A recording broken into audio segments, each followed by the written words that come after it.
far too long. Local communities have been forced to do more with less. And we've seen the consequences of that in actually play out in communities across Wisconsin. Especially in recent years, shared revenue is one of the most significant sources of funding provided by the state to local governments.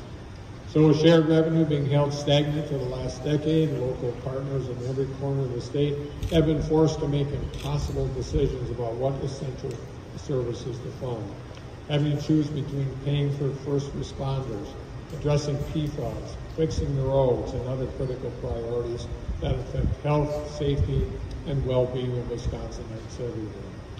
To me, this issue has always been about doing the right thing for Wisconsin, because I believe, as I'm sure that the folks around here today believe and agree, that the state should be doing its part to support our local partners, and our local communities should have the resources they need to make sure that those basic and unique needs alike are done.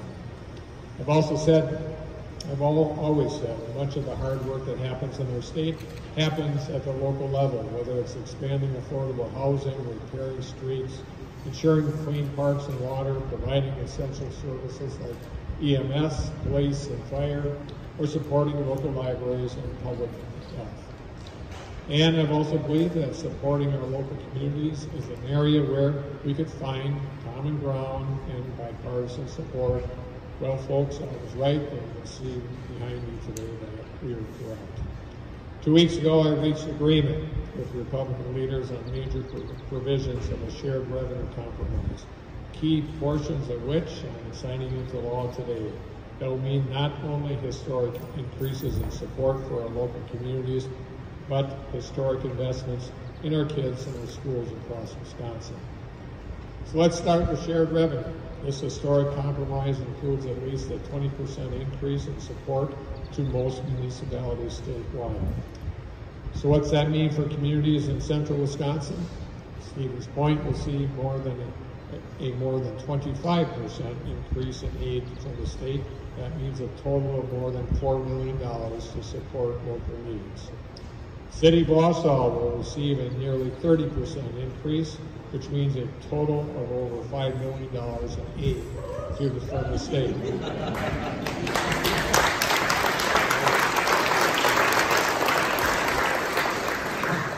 And it also helps our towns and villages statewide too. Take Rib Mountain, for example. The town of Rib Mountain is going to see a more than 200% increase in aid from the state. That's huge.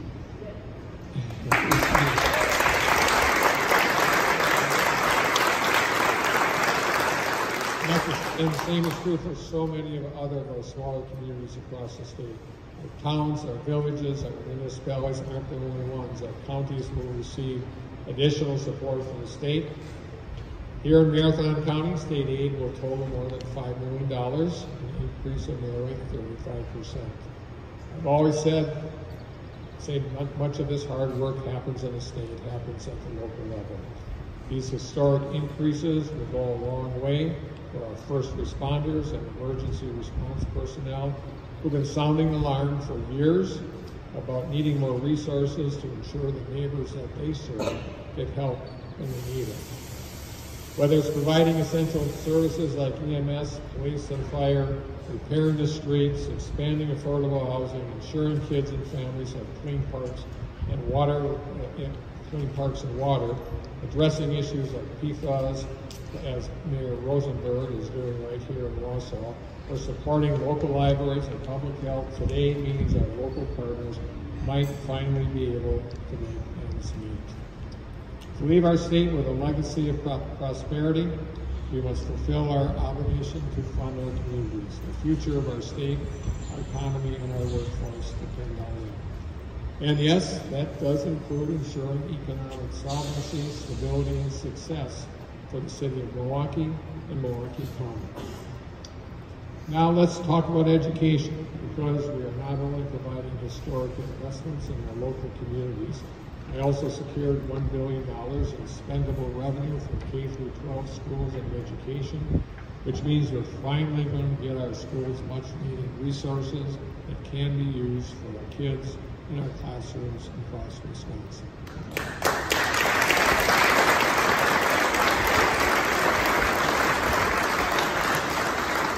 We're going to provide a $325 per pupil increase in both years of the biennium on revenue limits, while ensuring we maintain our state's commitment to 2/3 funding and also increasing the low revenue ceiling to $11,000 from $10,000. So what's that mean for a school district like Wausau? Wausau will see more than $6.5 million more in overall revenue limit authority based on their membership. And not only that, but our work to continue our investments in school-based mental health with a $30 million investment over the next 2 years to get our kids the help they need to be successful both in and outside the classroom.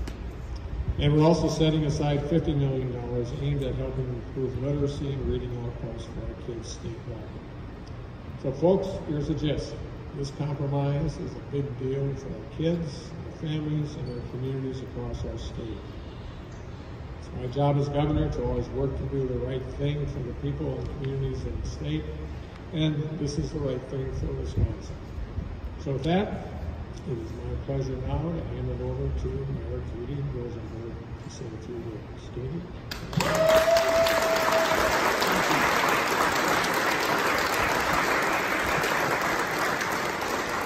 Don't you go anywhere. We need you there in a second. Governor, mayors, state legislators, fellow electeds, and local government employees and enthusiasts, thank you for joining us here in Wausau for this historic day. And it truly is historic. I went back in the Legislative Fiscal Bureau archives and found that the last time there was an increase in shared revenue, we saw a 1% increase, and I was still a teenager. For context, I will be turning 40 this year.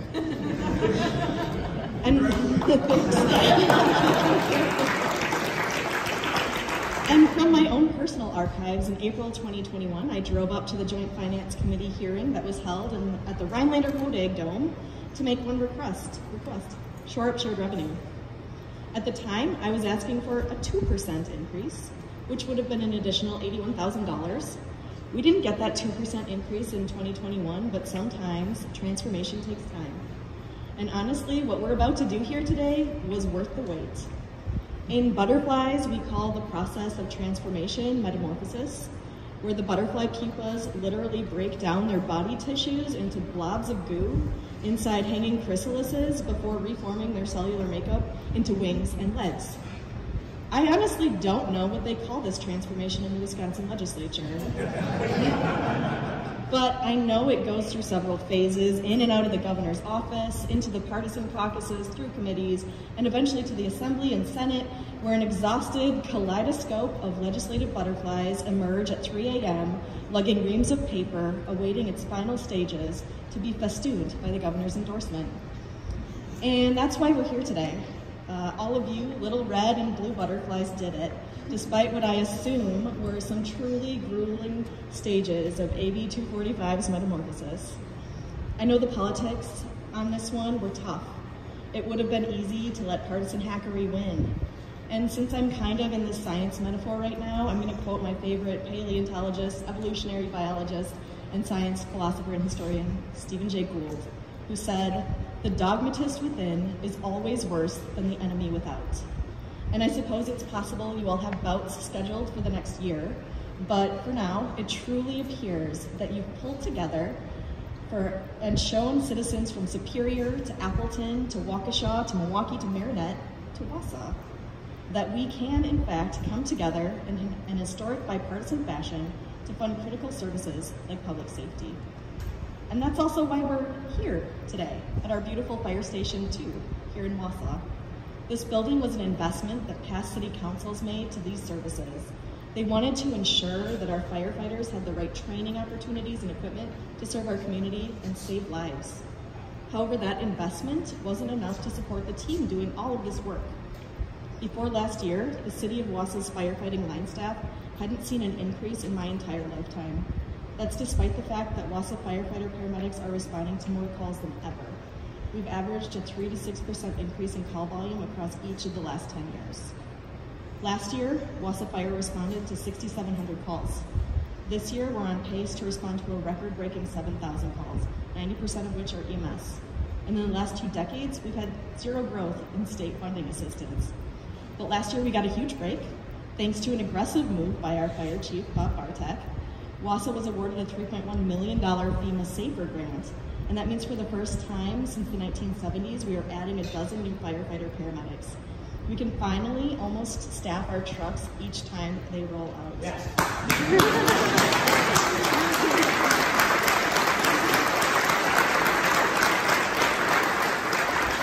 So we're hiring and training like crazy right now, but we're also pounding on our calculators to ensure we have a sound plan for 3 years from now when that funding is used up.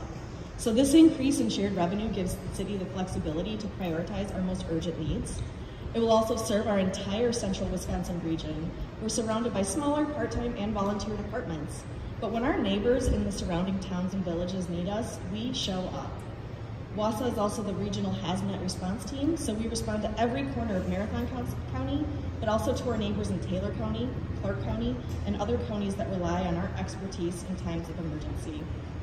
I was kind of hoping that the governor or majority leader would show up like Oprah with a giant novelty check with the more than $1 million increase that we'll be seeing in shared revenue.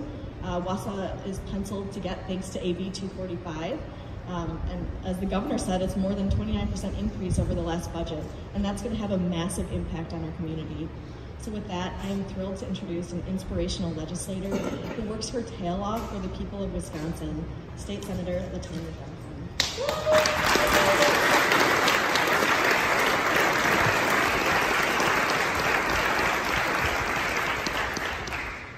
Hello, I'm State Senator LaTonya Johnson, and I represent Milwaukee's 6th Senate District. For so many decades now, our communities and our municipalities have been asked to do so much more with significantly less. And we have watched you guys use every innovative method necessary to just piece together every absolute resource that you have, to pull together budgets and resources to keep your communities whole. And for so many communities, that took absolutely everything that you have. Well, this shared revenue package is designed to give you the resources necessary to allow you the opportunity, to give you the resources necessary to do those things for your communities that you deserve to have done. For the city of Milwaukee, we were on the verge of insolvency. And for us, that meant that we would have to lay off up to 700 police officers, 250 firefighters. We would have to basically lay off 17 engines. We would have to dissolve almost all of our entire, we would have to lay off our, we would have to lay off 10 of our 12 library resources and so many more of our vital services. And for a community of our size, over 550,000 hardworking residences, they did not deserve that. For the city of Milwaukee ranks second out of the 50 largest metropolitan cities in the United States. We rank second out of the 50 largest cities in poverty. But yet, the Milwaukee area brought in $6 billion in tourism, $2.1 billion from the city of Milwaukee alone. So we know that we are Wisconsin's economic engine. So this shared revenue package for us means absolutely everything. It is our city's opportunity to start over. It is worth $1 billion for our students, both public, charter and choice, to have quality education. Now let me break down exactly what that means for a district like mine. So I have the privilege of representing a zip code called 53203. That is one of the most expensive zip codes in the city of Milwaukee. It is home to the Pfizer Forum, the Wisconsin Center District. It is also home to the Milwaukee Panther Arena, the Milwaukee Miller High Life Theater. But I also represent a zip code called 53206. The median resale value of a home in that zip code is just $4,300, and that was prior to COVID. Now, one district encompasses two very different zip codes. So you can imagine what life is like for two very different socioeconomic statuses. So what do the public school systems look like for those two different school districts? Because of the efforts of Governor Tony Evers and my Republican colleagues, those students will not have to be winners or losers. They will all have an opportunity for quality education. And in the city of Milwaukee, that means everything. It means giving those students an opportunity to raise themselves out of poverty and escalate themselves into an opportunity of success. I came from 53206. Our county executive came from 53206. Our mayor came from 53206. The only thing that was standing in the way of our opportunity from where we were to where we are today is education. And for those kids, that means everything. And this shared revenue bill means absolutely everything to the city of Milwaukee. Those resources, those finances, and not only that, but this collaboration between our governor and our Republican colleague means everything. So for some individuals, this was just a bill. But for the individuals in the city of Milwaukee who are on the verge of insolvency, this means an opportunity to start over. This means an opportunity to just begin anew. And so I can't thank these individuals enough, because for so many who are depending on them to just give our city, our children, an opportunity to start over and to begin anew, this meant everything. So thank you.